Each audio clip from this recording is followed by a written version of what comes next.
करेंगे। जयपुर से बड़ी खबर मिल रही है, बाबूलाल कटारा को प्रोडक्शन वारंट पर लिया गया है। एसओजी ने जयपुर जेल से बाबूलाल कटारा को प्रोडक्शन वारंट पर लिया है। एसआई पेपर लीक प्रकरण में पूछताछ के लिए प्रोडक्शन वारंट पर लिया गया है कटारा को। अब दोबारा से पूछताछ की जाएगी। बाबूलाल कटारा अक्टूबर 2020 में आरपीएससी का सदस्य बना था और सेकंड ग्रेड अध्यापक पेपर लीक प्रकरण में एसओजी ने कटारा को गिरफ्तार किया था। रामू राम रायका के साथ बैठाकर बाबूलाल कटारा को दोनों से पूछताछ की जा सकती है। ये बड़ी सूचना सामने आ रही है। एसआई भर्ती पेपर लीक मामले से जुड़ी इस वक्त की ये बड़ी खबर आपको बता रहे हैं, जहां पर रामू राम रायका की आज कोर्ट में पेशी की गई, जहां से 7 सितंबर तक रिमांड पर सौंपा गया है। तो वहीं बाबूलाल कटारा आरपीएससी का पूर्व सदस्य, जिसकी पहले ही गिरफ्तारी कर ली गई थी, उसे दोबारा से प्रोडक्शन वारंट पर एसओजी की टीम ने लिया है। और माना जा रहा है, आशंका यह है कि दोनों को आमने सामने बैठाकर पूछताछ की जा सकती है। फहरिस्त सवालों की तैयार कर ली गई है एसओजी की ओर से, क्योंकि यह दिन महत्वपूर्ण है ताकि और भी खुलासे हो सके। कई गुर्गों को गिरफ्तार किया गया है, कई ऐसे लोग जो मास्टरमाइंड रहे पेपर लीक के, उन्हें गिरफ्तार कर पूछताछ की जा रही है। सहयोगी विष्णु हमारे साथ जुड़ चुके। विष्णु, प्रोडक्शन पर लिया गया है दोबारा से बाबूलाल कटारा को, क्या सूचना है इसे लेकर? देखिए, बिल्कुल एसआई भर्ती पेपर लीक प्रकरण में रामू राम रायका, जो कि आरपीएससी के मेंबर रहे, उनकी गिरफ्तारी के बाद में तय माना जा रहा था कि अब बाबूलाल कटारा से एक बार फिर से पूछताछ होगी। और इसी कड़ी में अब एसओजी ने आरपीएससी के पूर्व मेंबर रहे बाबूलाल कटारा को भी प्रोडक्शन वारंट पर गिरफ्तार किया है। बाबूलाल कटारा जयपुर जेल में बंद थे, सलाखों के पीछे थे, और सेकंड ग्रेड पेपर जो टीचर भर्ती परीक्षा थी, उसी में पेपर लीक हुआ था, जिसमें बाबूलाल कटारा को आरपीएससी का मेंबर रहते हुए गिरफ्तार किया गया था। साथ में बाबूलाल कटारा के ड्राइवर गोपाल सिंह और भांजे विजय कटारा को भी एसओजी ने गिरफ्तार किया था। लेकिन अब चूंकि बाबूलाल रायका की गिरफ्तारी हुई है, तो राजस्थान में ऐसा पहली बार है कि 2 आरपीएससी के 2 अलग अलग टाइम में सदस्य रहे 2 आरोपियों को गिरफ्तार किया गया है। तो ऐसे में बाबूलाल कटारा को प्रोडक्शन वारंट पर लेने के बाद एसओजी मुख्यालय लाया जाएगा और यहीं पर बाबूलाल कटारा और रामू राम रायका दोनों से 1-to-1 करा के आमने सामने बैठा करके एसओजी पूछताछ करेगी। चूंकि अभी 6 दिन के रिमांड पर रामू राम रायका एसओजी के रिमांड पर है, ऐसे में अब बाबूलाल कटारा को भी आमने सामने करवा करके कई तथ्य, कई सच्चाइयां जो पेपर नकल प्रकरण में थी, वो एसओजी उगलवाएगी। जी बिल्कुल, तो कई ट्रेनी एसआई को तो गिरफ्तार किया ही गया, उनसे तो पूछताछ की जा रही, लेकिन ये 2 बड़ी गिरफ्तारियां मानी जा रही है, जहां पर आरपीएससी के पूर्व सदस्यों को गिरफ्तार किया गया है। जब कटारा और रायका आमने सामने होंगे, पूछताछ होगी, तो माना जाए विष्णु की कई खुलासे होंगे मामले पर। देखिए, बिल्कुल, क्योंकि बाबूलाल कटारा की ये बात साफ हो चुकी थी। कटारा ने जो पेपर सेट हुआ था, उस पेपर की कॉपियां ही अपने पास में रख ली थी। पेपर उसने इस तरीके से सेट करवाया था कि वो उसकी कॉपियां अपने पास रहे, और उसी पेपर को उसने आगे बेचा अपने भांजे के जरिए, विजय कुमार कटारा के जरिए और जरिए।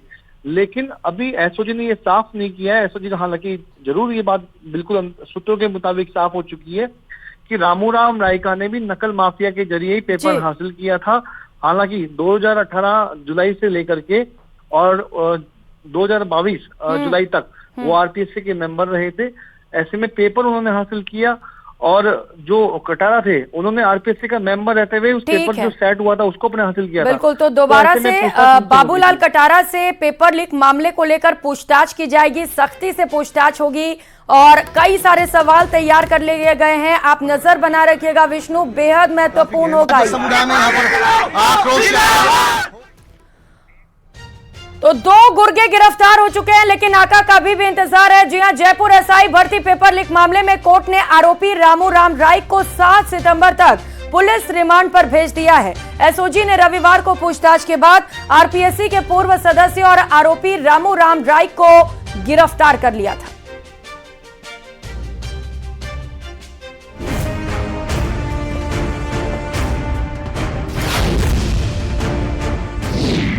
एसआई पेपर लीक में एसओजी की कार्रवाई तेज। आरोपी रामू राम रायका की कोर्ट में पेशी।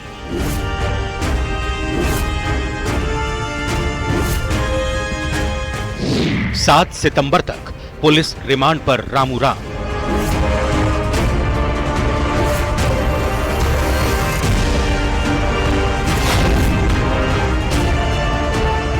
एसआई भर्ती पेपर लीक मामले में एसओजी का एक्शन जारी है। रविवार को आरोपी रामूराम रायका के बेटे और बेटी को 7 दिनों के रिमांड पर भेजा गया।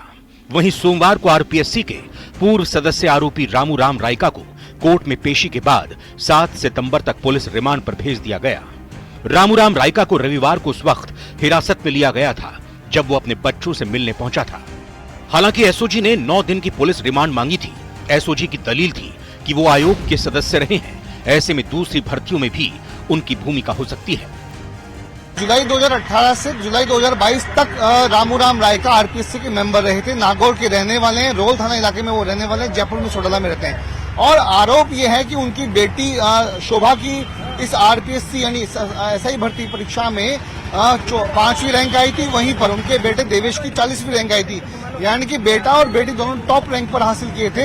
एसओजी के एडीजी वीके सिंह का कहना है कि दोनों जो बच्चे हैं वो पढ़ाई में इतने होशियार नहीं, जिस तरीके से नंबर उन्होंने हासिल किए, साथ में टॉप रैंक हासिल की, तो उसी पर संदेह हुआ। शिकायतें कई तरीके की एसओजी को मिली थी, जिसके बाद में ट्रेनिंग कर रहे देवेश और शोभा को हिरासत में लिया गया। उनसे पूछताछ के बाद में गिरफ्तार किया। गिरफ्तारी के बाद में कल कोर्ट में पेश करके देवेश, शोभा और अन्य 3 ट्रेनी एसआई को 7 सितंबर तक रिमांड पर लिया। जिसके बाद में रामूराम रायका, जबकि बताया जा रहा है कि यही वो भी एसओजी में आए थे अपने बच्चों से मिलने के लिए, और यहीं पर एसओजी ने उनकी भूमिका भी संदिग्ध माना। उनसे पूछताछ के बाद में कल रात को रामूराम रायका को गिरफ्तार कर लिया। सुनवाई के दौरान रायका ने अदालत कक्ष में एक वकील को कथित रूप से थप्पड़ मारने की धमकी भी दे डाली। इसके बाद बड़ी संख्या में अधिवक्ता कोर्ट परिसर के बाहर इकट्ठा हुए और नारेबाजी की। सूचना पर बार एसोसिएशन के अध्यक्ष और महासचिव मौके पर पहुंचे और समझाइश की। बताया जा रहा है कि रायका ने बार अध्यक्ष से अपने बयान को लेकर माफी मांगी। इसके बाद वकील शांत हुए। साहब, आपने ऐसा क्यों किया? तो वकील साहब को इन्होंने ये बोला कि नॉर्मल सी वकील साहब बात पूछ रहे हैं कि आप चले जाओ, यहाँ से मैं चांटा मार दूंगा आपको। भाई चांटा क्यों मार देगा वकील को? वकील ने क्या कर दिया? ये जो रामूराम रायका जो है, ये वकील को चांटा मारने की धमकी दे रहा है, और वो भी ओपन कोर्ट के अंदर। भाई ऐसा क्यों कर रहा है? ये गलत बात है ना। इन्होंने गलत किया, सबको सब पनिशमेंट मिला। बेचारे जो गरीब बच्चे हैं वो नहीं बन पाए, उनका सबका भविष्य खराब हो गया। लेकिन इसने सिर्फ अपनी यथार्थ के वजह से अपने बच्चों को भविष्य बनाने के चक्कर से कितने लोगों का भविष्य खराब किया। आप कोई आपत्ति दर्ज कराएंगे? भाई हमारे आपत्ति सबसे पहले तो ये वकील को इसने धमकी क्यों दी सरेआम? भाई हमें प्रोटेक्शन चाहिए, क्योंकि सीधी सी बात है, गवर्नमेंट कहती प्रोटेक्शन लाएंगे, आज तक ना तो प्रोटेक्शन आया हमारे वकीलों का, सेंट्रल गवर्नमेंट ने उसको वापस भेज दिया। गौरतलब है कि एसओजी ने आरपीएससी के पूर्व सदस्य रायका की बेटी शोभा और बेटे देवेश को भी पेपर लीक मामले में गिरफ्तार किया है। ये दोनों एसआई भर्ती में चयनित हुए थे। प्रदेश में अब तक की सबसे बड़ी रिकॉर्ड कार्रवाई में 42 ट्रेनी सब इंस्पेक्टर गिरफ्तार हो चुके हैं और कईयों पर गिरफ्तारी की तलवार लटक रही है। बेटे और बेटी को पकड़ा है पूछताछ के लिए, तो उसके बाद उनका बयान सामने आया था कि उनको राजनीतिक षड्यंत्र के तहत फंसाया जा रहा है। उनका यदि कोई रोल हो, यदि उनका रोल साबित होता है तो उनको फांसी पर चढ़ा दिया जाएगा। ऐसे कई तरह के बयान रामूराम रायका की ओर से दिए गए थे। लेकिन जब कल खुद रामूराम रायका, बताया ये जा रहा है सूत्रों के मुताबिक,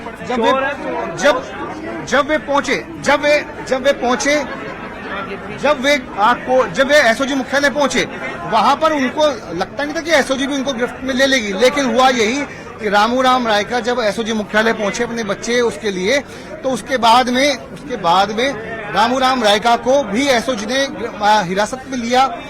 लीगल प्रक्रिया के तहत नोटिस दिया गया उसको। उनको पूछताछ के बाद में उनको भी कल रात को गिरफ्तारी। फिलहाल एसओजी ने एसआई पेपर लीक मामले में जिन आरोपियों को गिरफ्तार किया है, उनमें रामूराम रायका के अलावा मंजू, शोभा, विजेंद्र, अविनाश और देवेश शामिल हैं। इन 5 आरोपियों में 2 आरपीएससी के पूर्व सदस्य रामूराम रायका के बेटे और बेटी भी हैं। आरोपियों को परीक्षा से पहले उन्हें पेपर में आने वाले सवालों की जानकारी थी। इसी परीक्षा के परिणाम में बेटी शोभा की 5वीं और बेटे देवेश की 40वीं रैंक आई थी। कल मिस्टर रायका को लाकर एसओजी मुख्यालय में पूछताछ की गई और पूछताछ के बाद उनकी गिरफ्तारी की गई है। ये जानकारी मिली थी कि अपने बच्चों को जो पेपर दिया है वो मिस्टर रायका ने दिया था। अभी जो उनका रिमांड है वो 7 तारीख तक कोर्ट ने ग्रांट किया है। टीमें कोर्ट से लौट के आई हैं। अब आगे का अनुसंधान प्रारंभ किया गया है। अभी तक इस केस में लगभग 70 लोगों की गिरफ्तारी हो चुकी है। 3 चार्जशीट पेश हो चुके हैं। लगभग 38 जो अंडर ट्रेनिंग प्रोबेशनर है वो अरेस्ट हुए हैं। अब तक कुल मिला के मैं बोल रहा हूँ, और कुल गिरफ्तारियां हैं जो लगभग 70 के आसपास है। गिरफ्तारी के बाद एसओजी ने पांचों का टेस्ट भी लिया। इस टेस्ट में राजस्थान लोक सेवा आयोग के पूर्व सदस्य रामूराम रायका की बेटी शोभा रायका के हिंदी में 200 में से 24 और सामान्य ज्ञान में 200 में से 34 अंक ही आए, जबकि शोभा ने एसआई भर्ती के आरपीएससी के इंटरव्यू में 50 में से 34 अंक प्राप्त कर 5वीं रैंक हासिल की थी। साथ ही हिंदी में 200 में से 188 और सामान्य ज्ञान में 154 अंक आए थे। आपको बता दें कि अब तक एसओजी ने उप निरीक्षक भर्ती परीक्षा में 63 लोगों की गिरफ्तारी की है, जिनमें 37 चयनित अभ्यर्थी हैं। इनमें से 33 ऐसे थानेदार हैं जो ज्वाइनिंग के बाद ट्रेनिंग सेंटर में ट्रेनिंग ले रहे थे। वहीं 3 ऐसे हैं जिनका चयन हुआ है लेकिन उन्होंने ज्वाइन नहीं किया। जयपुर से न्यूज़ 18 के लिए विष्णु शर्मा की रिपोर्ट।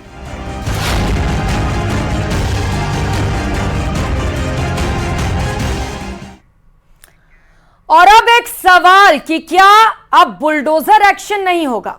आरोपियों के खिलाफ देश के अलग अलग राज्यों में हो रहे बुलडोजर एक्शन पर सुप्रीम कोर्ट ने सख्त नाराजगी जाहिर की है और साथ ही संकेत दिए हैं कि सुप्रीम कोर्ट इस बाबत गाइडलाइन भी जारी करेगा। उदयपुर में स्कूली बच्चों के बीच चाकूबाजी की घटना का जिक्र करते हुए कोर्ट ने कहा कि अगर किसी का बेटा बिगड़ैल हो तो उसके पिता का घर गिराना ठीक नहीं।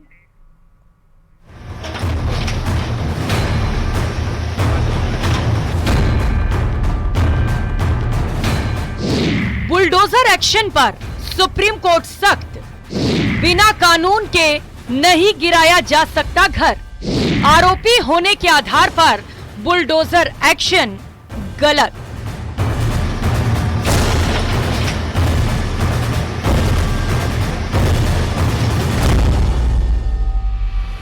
देश भर में आरोपियों के खिलाफ हो रहे बुलडोजर एक्शन पर सुनवाई के दौरान सुप्रीम कोर्ट ने साफ कर दिया कि इस तरह का एक्शन ठीक नहीं है। सुप्रीम कोर्ट का कहना था कि कोई आरोपी है, सिर्फ इस बिहाफ पर प्रॉपर्टी गिराने की कार्रवाई कैसे हो सकती है। जस्टिस विश्वनाथन और जस्टिस बीआर गवई की बेंच ने कहा कि अगर कोई भी दोषी हो तब भी ऐसी कार्रवाई नहीं की जा सकती। देश भर की घटना के साथ सुप्रीम कोर्ट ने उदयपुर की भी घटना का जिक्र किया। कोर्ट ने टिप्पणी करते हुए कहा कि बिगड़ैल बेटे की वजह से पिता का घर गिराना सही नहीं है। कोर्ट ने बुलडोजर एक्शन पर गाइडलाइन बनाने की जरूरत पर जोर दिया। मामले की अगली सुनवाई 17 सितंबर को होगी। सुप्रीम कोर्ट की टिप्पणी पर कांग्रेस नेता प्रताप सिंह खाचरियावास ने खुशी जाहिर की और बीजेपी पर तंज कसा। देश में एक नया मॉडल लेकर आए कि घर तो बनाकर दिए नहीं बीजेपी की सरकार ने, लोगों के बुलडोजर चलाने लगी। अब उदयपुर में घटना हुई, एक बच्चे की डेथ हो गई, 2 बच्चों में झगड़ा हुआ। ठीक है, आप घर तोड़िए। वो रो के कह रहा भाई साहब ये किराएदार है, ऐसे कई किराएदार इस मकान में, मकान मालिक मैं हूं, उसकी सुनने को तैयार नहीं है। बीजेपी के साथ दिक्कत एक होगी, जो पाप करेंगे ना उसका परिणाम भुगतना। अब आ गया सुप्रीम कोर्ट का फैसला। ये फैसला धरती पर भगवान भी छोड़ेंगे नहीं इनको। कई लोगों के घर बर्बाद हो गए, कई सड़क पे रहने को मजबूर है। बड़ी मुश्किल से किसी का घर बनता है। केंद्र सरकार की तरफ से पेश सॉलिसिटर जनरल तुषार मेहता ने दलील दी कि कानून का उल्लंघन होने पर घरों को गिराया जा रहा है, लेकिन कोर्ट जवाब से संतुष्ट नजर नहीं आया। कोर्ट ने बुलडोजर एक्शन पर गाइडलाइन बनाने की जरूरत पर जोर दिया।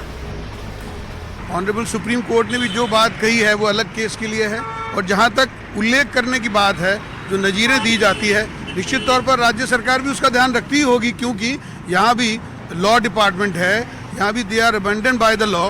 और ये तो पक्की बात है कि there is a rule of law. तो रूल ऑफ लॉ अगर है तो निश्चित तौर पर इसकी ध्यान रखा जाएगा, लेकिन ये इफेक्टिव वर्किंग है ऐसा जन भावना है। जमीयत उलेमा ए हिंद की याचिका में आरोप लगाया गया कि बीजेपी शासित राज्यों में मुसलमानों को निशाना बनाया जा रहा है। बहरहाल मामले की अगली सुनवाई 17 सितंबर को होगी, लेकिन अब देखना होगा कि सुप्रीम कोर्ट की टिप्पणी के बाद क्या बुलडोजर एक्शन की रफ्तार पर पूरी तरह से ब्रेक लग जाएगा। Bureau report, news 18 Rajasthan.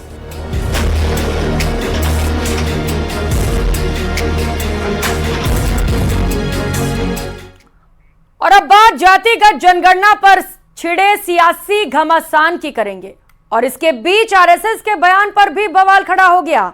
RSS के इस बयान का बीजेपी भी समर्थन कर रही है।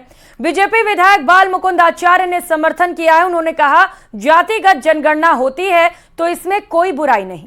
सुनिए। देखिए, जातिगत गणना का विचार आया है, अगर हो तो उसमें कोई बुराई नहीं है, हो जानी चाहिए। लेकिन ये देश, ये भारत संविधान से भी चलता है, भारतीय एकता और अखंडता से चलता है, और भारत में रहने वाले सभी समान रूप से अपने अधिकार रखते हैं। ठीक है, वो एक गणना के आधार पे, काउंटिंग के आधार पे, वैसे तो काउंटिंग है, लेकिन कोई अगर ऐसा फिर विषय आया है तो उसमें कोई विचारणीय बात नहीं है। आदरणीय प्रधानमंत्री नरेंद्र मोदी जी के नेतृत्व में तो 2014 से बिना किसी भेदभाव के पूरे भारत का विकास हो रहा है। तो वही बीजेपी विधायक गोपाल शर्मा ने जातिगत जनगणना को लेकर राहुल गांधी पर निशाना साधा। उन्होंने कहा कि राहुल गांधी अपने को किस जाति का बताएंगे, ये समझ में आना कठिन है। दुनिया के सबसे बड़े सांस्कृतिक संगठन का प्रतिनिधित्व करते हैं, लेकिन एग्जैक्ट क्या शब्द हैं, क्या उन्होंने कहा है, उसके लिए कुछ कह पाना थोड़ा सा कठिन है। लेकिन ये ज़रूर लगता है कि ऐसे में आदरणीय श्री राहुल गांधी जी अपने को किस जाति का बताएंगे, क्योंकि ये समझ में आना कठिन है कि उनकी जाति कौन सी है। रुक करेंगे, इस बीच मिल रही एक और बड़ी खबर का। अलवर से बड़ी खबर है, भिवाड़ी सीजीएसटी ऑफिस में एसीबी की ओर से बड़ी कार्रवाई की गई है। सीजीएसटी इंस्पेक्टर को रिश्वत लेते हुए ट्रैप किया गया है। देवेंद्र कुमार को 1,40,000 रुपए की रिश्वत लेते हुए ट्रैप किया गया। फर्म के लाइसेंस रद्द नहीं करने के एवज में रिश्वत की डिमांड की गई थी। एएसपी परमेश्वर लाल के नेतृत्व में कार्रवाई जारी है। सहयोगी राजेंद्र शर्मा हमारे साथ जुड़ चुके। राजेंद्र, क्या कार्रवाई की जा रही है इस वक्त वहां पर? जी, भिवाड़ी में बड़ी कार्रवाई एसीबी की है, जहां पर सीजीएसटी के जो इंस्पेक्टर हैं देवेंद्र कुमार, उन्हें 1,40,000 रुपए की रिश्वत लेते हुए रंगे हाथों ट्रैप किया गया है।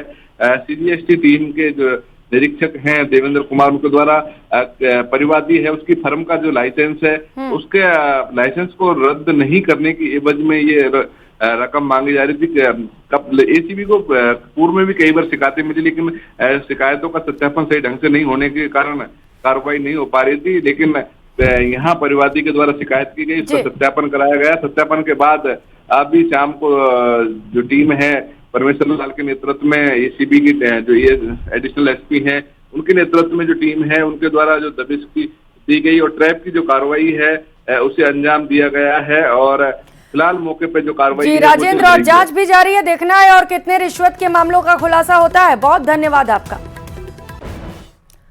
टोंक से बड़ी खबर है, न्यूज 18 के खुलासे पर बड़ा एक्शन लिया गया है। खबर चलने के 15 दिनों के बाद ही जांच पूरी कर ली गई है। टीम ने कलेक्टर डॉक्टर सौम्या झा को रिपोर्ट भी सौंप दी है। गुमनाम लोगों की जमीन हड़पने का यह पूरा मामला है। राजस्व मंत्री के निर्देश पर जांच टीम बनाई गई और जांच टीम ने अपनी रिपोर्ट भी तैयार कर ली है। एडीएम हरिताप आदित्य समेत 4 सदस्यीय टीम ने जांच की है। फर्जीवाड़े में शामिल सभी लोगों के खिलाफ एफआईआर रिपोर्ट दर्ज कराई जाएगी। पूरे फर्जीवाड़े का खुलासा न्यूज 18 राजस्थान ने ही किया था, जिसके बाद प्रशासन ने संज्ञान लिया और अब रिपोर्ट तैयार कर ली गई।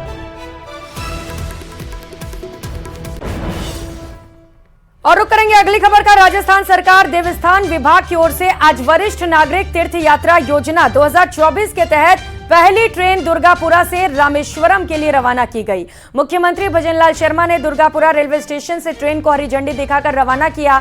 इस यात्रा में दुर्गापुरा रेलवे स्टेशन के साथ ही राजस्थान के दूसरे स्टेशन से 780 यात्री शामिल हैं। इस दौरान मुख्यमंत्री भजनलाल शर्मा ने कहा कि जिस तरीके से काशी विश्वनाथ में कॉरिडोर का निर्माण हुआ, उज्जैन में महाकालेश्वर मंदिर का कॉरिडोर बना है, हमारी सरकार भी राजस्थान में श्याम बाबा के मंदिर पर कॉरिडोर को 100 करोड़ की लागत से तैयार करेगी।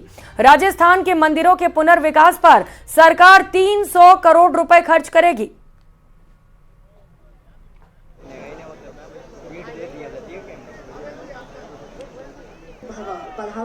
तो तीर्थ यात्रियों का जत्था रवाना हुआ है रामेश्वरम के लिए। मुफ्त में यात्रा कराई जा रही है। तीर्थ यात्रा के लिए जो यात्री हैं वो पहुंचे और मुख्यमंत्री भजनलाल शर्मा ने हरी झंडी दिखाकर ट्रेन को रवाना किया।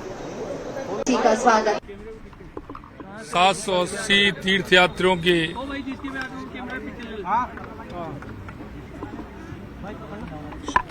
आज हमने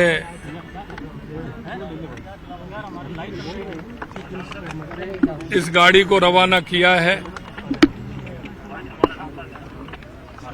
मैं आपको बताना चाहता हूं कि हर बुजुर्ग के मन में तीर्थ करने की इच्छा होती है और हमारी सरकार ने ये वायदा किया था कि हम राजस्थान के 36,000 ऐसे उन सभी बुजुर्गों माता पिता को तीर्थ यात्रा कराएंगे। आज हमारी ये पहली ट्रेन रामेश्वरम के लिए रवाना हुई है। स्वायत्त शासन विभाग से जुड़े इस वक्त की बड़ी खबर आपको बता दें, भीलवाड़ा नगर परिषद को नगर निगम बना दिया गया है। स्वायत्त शासन विभाग ने इसे लेकर आदेश जारी किए हैं। पुष्कर नगर पालिका को क्रमोन्नत किया गया है। रिया नगर परिषद पुष्कर का गठन कर दिया गया है। स्वायत्त शासन विभाग से जुड़ी इस वक्त की ये सबसे बड़ी खबर आपको बता रहे हैं, जहां पर भीलवाड़ा नगर परिषद को नगर निगम बनाने का बड़ा ऐलान किया गया है स्वायत्त शासन विभाग की ओर से। स्वायत्त शासन विभाग की ओर से इसे लेकर आदेश भी जारी कर दिए गए हैं। पुष्कर नगर पालिका को क्रमोन्नत किया गया है रिया नगर परिषद में। तो नगर परिषद पुष्कर का गठन हुआ है। सहयोगी राहुल कौशिक हमारे साथ जुड़ चुके हैं। राहुल, क्या जानकारी? खबर आ रही है, भीलवाड़ा शहर में खुशी की लहर दौड़ चुकी है। जो नगर परिषद थी भीलवाड़ा की, अब नगर निगम में क्रमोन्नत हो चुकी है। लगातार यहाँ के लोगों की, यहाँ के नेताओं की लगातार मांग थी कि नगर निगम बनाया जाए, उसको आज पूरा कर दिया गया है। कुछ बीते दिनों पूर्व जो भीलवाड़ा के बड़े नेता थे, सांसद दामोदर अग्रवाल, सभापति राकेश पाठक, लगातार मुख्यमंत्री भजन लाल शर्मा से मुलाकात कर रहे थे, अपनी मांग रख रहे थे। इसी को देखते हुए आज सरकार द्वारा बड़ा फैसला लिया गया है। जो नगर परिषद है उसको नगर निगम में क्रमोन्नत कर दिया गया है। कहीं ना कहीं इस फैसले के बाद जो भीलवाड़ा में विकास होना है उसको पंख लगेंगे और विकास हो सकेगा। तो विकास का दायरा है नगर निगम द्वारा बढ़ाया जाएगा। जी बिल्कुल, तो अब उम्मीद है कि भीलवाड़ा को विकास की रफ्तार मिलेगी, पंख लगेंगे और ये बड़ी सौगात दी गई है सरकार की ओर से भीलवाड़ा वासियों को, क्योंकि लंबे वक्त से इंतजार किया जा रहा था। जश्न मना रहे होंगे सभी राहुल? जी बिल्कुल, अभी जश्न का माहौल है। लोग बाग अब एक दूसरे को बधाई दे रहे हैं, जो पार्षद एक दूसरे को बधाई दे रहे हैं। जो सभापति राकेश पाठक थे, जो अब महापौर कहलाएंगे, वो खुद जयपुर हैं। तो कहीं ना कहीं जो खुशी की लहर है वो भीलवाड़ा में दौड़ती हुई नजर आ रही है। नगर परिषद में लोग इकट्ठा होना भी शुरू हो गए हैं। थोड़ी देर में आप देख सकेंगे कि जश्न का माहौल होगा, क्योंकि देखिए प्रमुखता से क्या होता है, नगर परिषद जब था जो उसका एक बजट की एक लिमिटेशंस होती थी, उसमें विकास कराना पड़ता था। पर कहीं ना कहीं जो नगर निगम मिला है उससे विकास को पंख लगेंगे, बजट ज्यादा मिलेगा, तो विकास का क्षेत्र है वो बढ़ सकेगा। तो कहीं ना कहीं जो भीलवाड़ा वासी है जिनको लंबे समय से इंतजार था, वो आज इंतजार समाप्त हो गया है। और ये तस्वीरें भी दिखा रहे हैं जहां पर बड़ी सौगात दी गई है सरकार की ओर से लंबे वक्त से, जैसा कि राहुल भी बता रहे हैं कि इस बात को लेकर मांग भी की जा रही थी और अब ये सौगात मिल चुकी है और विकास तेजी के साथ वहां पर हो सकेगा, जिसे लेकर अब मुख्यमंत्री का आभार भी जताया जाएगा। राहुल जी बिल्कुल, कहीं ना कहीं जो भीलवाड़ा के जो चेयरमैन हैं राकेश पाठक, जो महापौर कहलाएंगे, जो सांसद दामोदर अग्रवाल हैं, बीते दिनों मुख्यमंत्री भजन लाल शर्मा से मिले थे, उनसे निवेदन किया गया था, उनसे अपनी बात रखी थी कि कहीं ना कहीं जो नगर परिषद है उसको नगर निगम में कन्वर्ट किया जाए ताकि विकास हो सके। तो कहीं ना कहीं जो मुख्यमंत्री भजन लाल शर्मा है, जो सौगात उनसे मांगी गई थी